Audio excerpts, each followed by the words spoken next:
Բարև ձեզ հարգելի բարեկամներ, խնդրում եմ գրանցվեք, հավանեք, տարածեք։ Այսօր խոսանք երակների վարիկոզ լայնացման մասին, քանի որ ամռան սեզոնն է, այդ ժամանակ այդ հիվանդությունը ավելի արտահայտվում է եւ պետք է լինեք ավելի զգոն եւ զգույշ խուսափելու համար բարդություններից։ Վարիկոզ դա այդ տերմինը լատիներեն կոչվում է վարիքս, որը նշանակում է արտափքում հանգույցներ։ Դա բնութագրում է նրանով, որ հիվանդության ժամանակ երակներում առաջանում են պարկաձև լայնացումներ, արտափքումներ, առաջանում են հանգուցիկներ եւ գնդիկներ, եւ երակները դեֆորմացվում են, ձևափոխվում են։ Դա տղամարդկանց մոտ լինում է 3 անգամ ավելի պակաս, քան կանանց մոտ։ Դա կախված է նրանից, որ կանանց մոտ լինում է հղիություն, ծննդաբերություն։ Այդ ֆոնի վրա կարող է առաջանալ նաև փորկապություն, փորկապությունը բնականաբար նաև տղամարդկանց մոտ է լինում, առաջանում է ներվորովայնային փոքր կոնքում առաջանում է ճնշման բարձրացում, քանի որ սեղմում է փորկապության ժամանակ աղիները որովայնում առաջացնում են ճնշման բարձրացում, փոքր կոնքի խոռոչում, որը ազդում է նաև երակների վրա։ Ազդող է նաև այրան խտության ցուցանիշները, թանձր այրան դեպքում այն լինում է ավելի արտահայտված։ Դա լինում է բնածին եւ ձեռք բերովի, բնածին ասած հասկացողությունը մի քիչ հարաբերական է այն տեսակետով, որ դա բացատրում է նրանով, որ ի ծնե երակների շարակցական հյուսվածքը լինում է ավելի փխրուն, այսինքն ունի ժառանգական սա նշանակություն, ժառանգական նախատրամադրվածություն, որ ինչ որ նպաստավոր պայմանների դեպքում երակները կարող են լայնանալ։ Եվ ձեռքբերովին արդեն նշեցինք, թե ինչպիսի գործոններ են ազդում երակների լայնացման վրա։ Թոքային հիվանդությունները, հաճախակի անզուսպ հազը, որը մեծացնում է ներվորովայնային ճնշումը եւ ազդում է երակների վրա։ Հարգելի բարեկամներ, երակները 20-25 սանտիմետր այսպես հեռավորության վրա երակներում կան փականներ, աստիճանաձև փականներ, որոնք այսպես մոտենում են եւ փակվում են եւ երակային այրան հոսքը փակում են զարկերակներով այրան շրջանառության ժամանակ, եկած այդ այրունը, երբ որ հետ է գնում երակներով, նրանք փակում են, որպեսզի հետ չգա,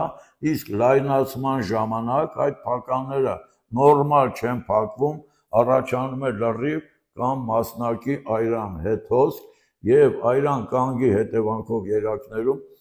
առաջանում է երակների լայնացում։ Երակները սովորաբար ստորին վերջույթներում ունեն 2 շերտ, խորանիստ եւ մակերեսային։ Մակերեսային լայնացման ժամանակ, վարիկոզի ժամանակ նրանք լինում են ավելի արտահայտված մաշկի տակ եւ դուք շատ հաճախ նկատած կլինեք եւ ովքեր որ հիվանդ են նկատում են, որ երակները այսպես արտահայտված են լինում մաշկի տակ, իսկ ավելի ծանր դեպքերում դրանք այդպես օծի նման գարարաձև, կարծես փաթաթված ձևով ու այդ հանգուցիկները պարկի նման, պարկաձև այսպես դեֆորմացված են լինում, ձևափոխված են լինում եւ անհանգստացնում են հիվանդին։ Կա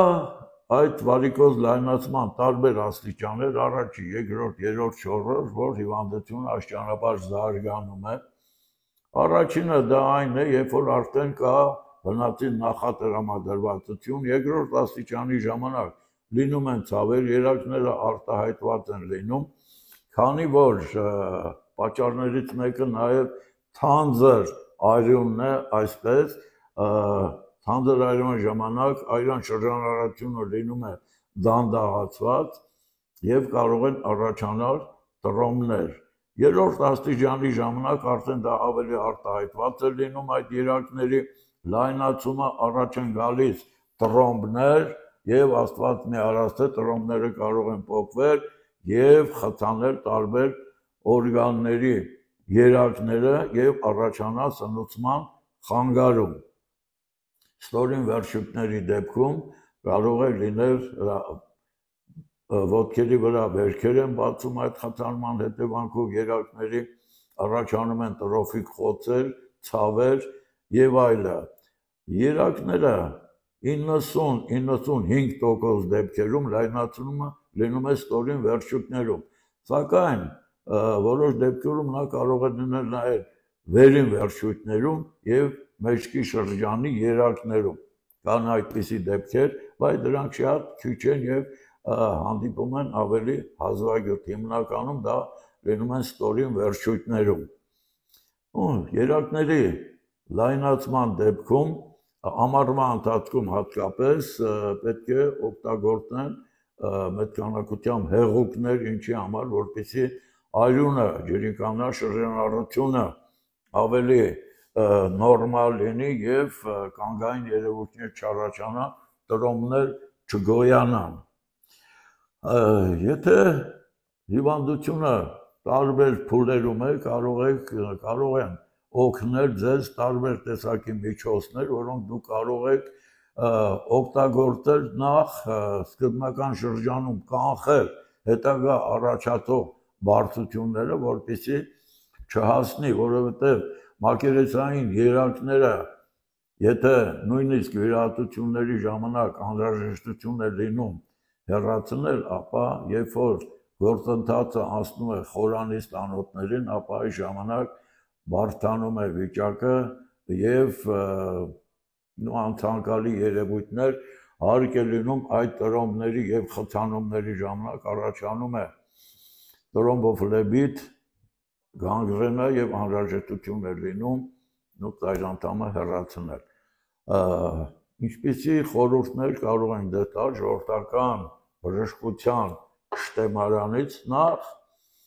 այդպիսի դեպքերում, եթե կա երակների լայնացում եւ նրանք կոսմետիկ խանգարումներ, կոսմետիկ տգեղություն են առաջացնում, ապա կարող եք ամեն երեկո ոտքերը շփել խնձորի քացախով։ Ամեն երեկո սովորաբար փորձը ցույց է տվել, որ 1 ամիս նորմալ ձևով կատարելու դեպքում այդ երակները սկսում են հեղանալ եւ այդ դեֆորմացիաները անցնում են։ Կարող եք վերցնել ձիակասկի ոգեթուրմը, ձիակասկը դա կոնսկի կաշտանն է, դրա մասին հաղորդում ենք արել, դուք տեղյակ եք դրանից։ Ձիակասկենու ծաղիկները կամ կեղևը կարող եք վերցնել 50 գրամ, չորացրած կամ թարմը 100 գրամ, կես լիտր օղու մեջ թրմում եք 2 շաբաթ, թրմելուց հետո քամում եւ օգտագործում եք 40 կաթիլ օրը 4 անգամ 1 ճաշի գծար ջրին խառնած, կարող եք օգտագործել երկար ժամանակ, 1, 2, 3 ամիս, դա այդպես վնասակար չէ եւ ընդհակառակը օգտակար է նախ այդ դիակասկենու ոգեթուրմը լուծում է առաջացած մանր տրոմները, թույլ չի տալիս, որպեսզի այդ խթանումները մեծանան եւ ավելի ծավալուն մակերեսներ ընդգրկեն։ Կարող եք վերցնել ընկուզի տերևները, ընկուզի տերևները չորացրած վիճակում 1 ճաշի գթալ 1 բաժակ երման ջրի մեջ թրմում եք 3 ժամ, որից հետո քամում եւ խմում եք 4 բաժակ օրը 4 անգամ քաղցած վիճակում։ Հարգելի բարեկամներ, շատ արդյունավետ է նաեւ լոլիկով, այսպես ասած, լոգանքներ ընդունելը։ Հիմա լոլիկի սեզոնն է, աստիճանաբար կեժանանա եւ կարող եք նույնիսկ խանութներում, որ պետք է թափեն այդ այսպես ասած հնացած եւ փչացած լոլիկը կամ գյուղական վայրերում կարող եք լոլիկը լցնում եք դույլերի մեջ, տրորում եք 1-2 օր մնում է եւ կարող եք դնել ոտերի լոգանք մինչև ծնկները։ Կես ժամ 40 րոպե տևողության օրը 1 անգամ եւ տալիս է շատ լավ արդյունք։ Հակառակ դեպքում դու կարող եք լոլիկը այսպես շերտերով կտրատել, շարում եք այդ սրունքների վրա, ստորին վերջույթների, թե փաթաթում եք, որպեսզի չտապեն եւ մնում է 2-3 ժամ։ Պարբերաբար կատարելով տալիս է լավ արդյունք։ Ես ունեցել եմ ոչ թե այդպիսի հիվանդ, այլ քաղաքացիներից մեկը, որը հանդիպեց, ասեց, որ նա կատարել է իմ խորհուրդը եւ շատ շնորհակալ է, ստացել է լավ արդյունք։ Կարող եք նաեւ խորհուրդին ամառ է եւ օշինդրը գյուղական վայրերում կամ ճանապարհների եզրերում հիմա սահմանափակ օշինդր կա, օշինդրի տերևները հավաքում եք, այսպես լավ ծեծում եք կամ հավանգով կարող եք ծեծել կամ են տնտեսական այդ մուրճով բանով, խառնում եք մածունի հետ եւ փաթաթում եք ոտքերին։ Այս բոլորը փորձված մեթոդներ են, արդյունավետ, ձեզ առողջություն եմ ցանկանում, եթե կունենաք հարցեր, խնդրում կարող եք դիմել, տալ ձեր հարցերը, ես իրոք կպատասխանեմ, իսկ տեղեկատվության եւ բուժման համար դիմում եք Պուշկինի 38։ Ուզում եմ, քանի որ իմ գիրքը դեռևս չի տպվել, այդ ալկամ գիրքը, ես ուզում եմ ձեզ ցույց տամ իմ քսուկները, Կարինե քսուկը, Մարիա քսուկը եւ Անահիտ քսուկը, սրանք կոսմետիկ քսուկներ են, լավացնում է այրան շրջանառությունը, մաքրում է մաշկը, որտեղ որ քսեք դեմքին առհասարակ սրանք մաշկի համար են եւ հիմնականում օգտագործվում են որպես գեղարարական քսուկ դեմքի համար, մաքրում է դեմքի մաշկը, տերացած մահացած բջիջները դեմքից, դեմքը ստանում է իր նախկին տեսքը, փայլուն, էլաստիկ եւ այլն, լավացնում է, ասեցի, այրան շրջանառությունը դեմքին տալիս է պայծառություն։ Իսկ այս Կարինե քսուկը, որը ստեղծեցինք այս վերջի շրջանում, ունի հզոր ցավազրկող եւ հակաբորբոքի հատկություն, հատկապես հոդային հիվանդությունների ժամանակ տալիս է հիանալի արդյունք։ Այն օգտագործում են նաեւ մկանացավերի, նևրալգիաների ժամանակ, նույնիսկ դեմքի դիմային ներվի բորբոքումների ժամանակ տալիս է գերազանց արդյունք։ Ձեզ առողջություն եմ ցանկանում, մինչ նոր հանդիպում։